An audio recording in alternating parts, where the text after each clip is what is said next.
Zardari system کام کس طرح کرتا ہے اور کراچی کے اندر یہ انڈر ورلڈ طرز کے اوپر کس طرح پیسے کی کلیکشن ہوتی ہے، کس طرح ریونیو جنریٹ ہوتا ہے، کس طرح ایک سے دوسرے، دوسرے سے تیسرے، تیسرے سے چوتھے اکاؤنٹ کے اندر یہ چلا جاتا ہے۔ جی آئی ٹی جو فیک اکاؤنٹ پہ بنتی ہے وہ یہ سوچتے ہیں کہ ملک ریاض صاحب کے سسٹم کو ذرا چیک کیا جائے کہ زرداری صاحب کا ملک ریاض کے ساتھ کنیکشن کیا ہے۔ جس طرح کراچی بیریا ٹاؤن کی زمین جو سرکاری زمین دے دی گئی، اس کے بارے میں جو تخمینہ لگایا جاتا ہے وہ کوئی 4-5 ہزار ارب روپے کی کاری زمین دی گئی ہے۔ ملک ریاض صاحب کے بیریا ٹاؤن کے 2 لوگ، ایک علی ریاض ملک صاحب ہیں اور ایک مشتاق نامی شخص ہیں۔ تو پتہ یہ چلا کہ ایان صاحبہ جب اسلام آباد ایئرپورٹ پہ پکڑی گئی تھی تو ان کے آگے ایک صاحب بیگ پکڑ کے آگے کے چل رہے تھے، جو اس وقت لڑائی میں نظر آ رہے ہیں، وہ مشتاق صاحب ہیں۔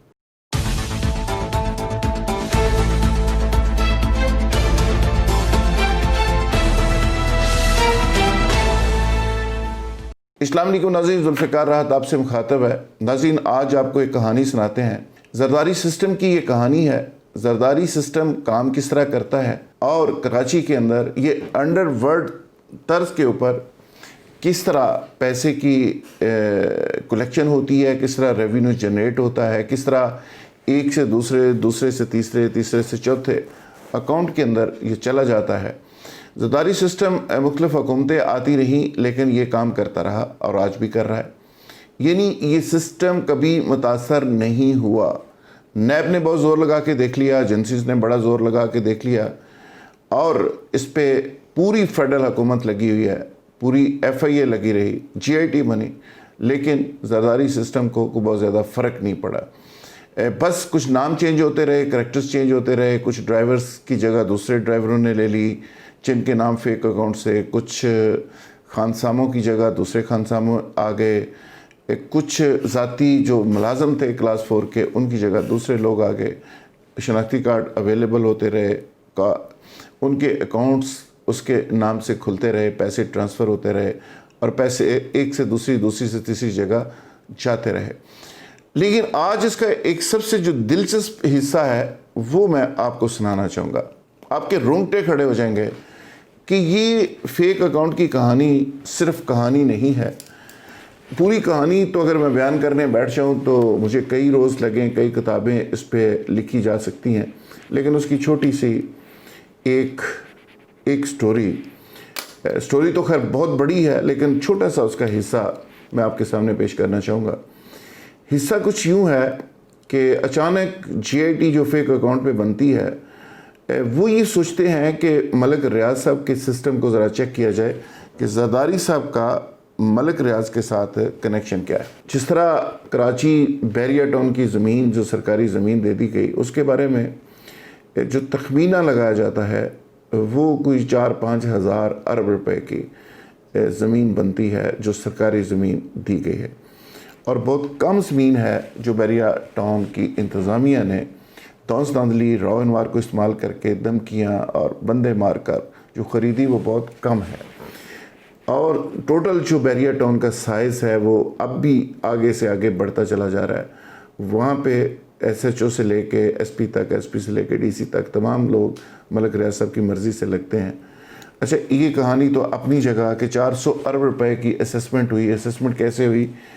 کس جج صاحب نے کی اور اس کے اوپر سپریم کورٹ نے ٹھپا لگا دیا، اور ٹھپا لگانے کے بعد ملک ریاض صاحب ایک طرح سے سیکیور ہو گئے، اور ان کی باقی جو ہزاروں بلینز روپے کی زمین اور باقی چیزیں تھیں وہ ایک طرح سے جسٹیفائی ہو گئی۔ آگے چل کے دیکھتے ہیں کہ اس کو دوبارہ کیس کو ری اوپن کیا جا رہا ہے یا کیا ہوتا ہے، وہ ایک الگ سے کہانی ہے۔ میں آپ کو اس کا کرکس بتانا چاہتا ہوں کہ زرداری صاحب کے معاملے کو جب پروب کیا جاتا ہے تو پتہ چلتا ہے کہ بیریا ٹاؤن کے 3 ڈائریکٹرز ہیں، بینا ریاض ملک اور ملک ریاض اور علی ریاض ملک۔ چلو یہاں تک تو بات ٹھیک ہو گئی۔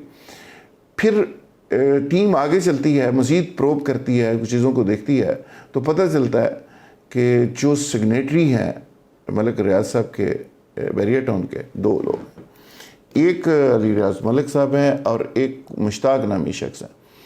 اچھا، علی ریاض کے اوپر ظاہر ہے کسی کو حیرانگی نہیں ہونی چاہیے، سب نے کہا کہ ٹھیک ہے، لیکن مشتاق صاحب کون ہے؟ مشتاق صاحب کا پتہ کرنا شروع کیا، اس کا شناختی کارڈ نکالا تو پتہ چلا کہ اس کا جو پیدائش کا جگہ ہے جہاں وہ پیدا ہوتا ہے وہ بلاول ہاؤس ہے۔ اس پہ سارے لوگ حیران بھی ہوئے، انویسٹیگیٹر نے سر پکڑ لیا کہ یہ کون سے مشتاق صاحب ہیں جو بلاول ہاؤس میں پیدا ہوتے ہیں۔ ان کا شناختی کارڈ نکالا، باقی چیزیں دیکھی تو پتہ چلا کہ موصوف صدر پاکستان جب زرداری صاحب تھے ان کے ڈرائیور رہے ہیں، سرکاری ڈرائیور 5 سال ایوان صدر میں یہ موصوف مقیم رہے ہیں۔ تھوڑا سا اور دیکھا گیا کہ جی اب یہ ڈرائیور بن گئے ہیں، پیدا یہ بلاول ہاؤس میں ہوئے ہیں، سگنیٹری یہ بیریا ٹاؤن کے ہیں۔ پھر تھوڑا آگے جا کے دیکھا گیا، پتہ چلا کہ یہ مشتاق صاحب وہی ہیں جو اومنی گروپ، جو ایک زرداری سسٹم ہے، اس کے 2 جہاز ہیں، ان جہازوں میں 81 بار انہوں نے زرداری صاحب کے ساتھ سفر فرمایا۔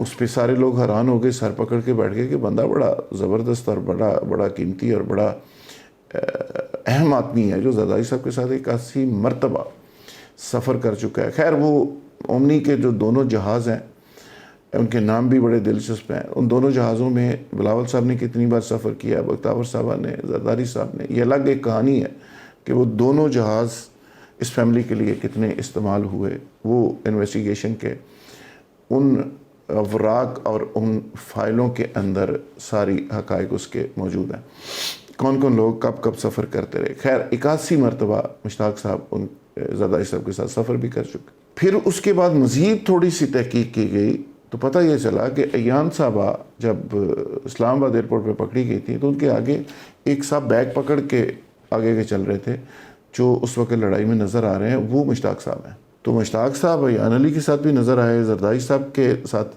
81 مرتبہ سفر کر چکے، ایوان صدر میں یہ ڈرائیور ہیں، بلاول ہاؤس میں پیدا ہوتے ہیں۔ پھر زرداری صاحب کو جب بلوایا گیا، میں وہ اب اندر کی کہانی آپ سے شیئر کرنا چاہتا ہوں۔ زرداری صاحب کو جب JIT میں بلایا گیا تو ان کو بہت سارے سوالوں کے ساتھ جب یہ سوال کیا گیا تو اس پہ وہ بھرم بھی ہوئے، ناراض بھی ہوئے۔ ان سے پوچھا کہ یہ مشتاق صاحب کون ہیں؟ تو انہوں نے کہا جی میرے فزیو ہیں۔ خیر پھر اس سے مزید آگے تحقیق کی گئی تو پتہ چلا کہ یہ بیسیکلی ان کے کوک ہیں اور یہ کھانا پریزی کھانا ان کو بنا کے دیتے ہیں اور ان کے ساتھ ٹریول بھی کرتے ہیں۔ خیر یہ حضور پاکستان کے another state with in state کی طرز پہ یہ سسٹم ہے، اور یہ سسٹم اتنا آسان نہیں ہے، بڑا کمپلیکیٹڈ ہے۔ تفتیشی اور تمام جو لوگ اس کو دیکھتے رہے، انویسٹیگیٹر، وہ بھی سر پکڑ کے بیٹھے رہے، اور اس پہ زرداری صاحب بڑے خفا بھی ہوئے، بڑے ناراض بھی ہوئے۔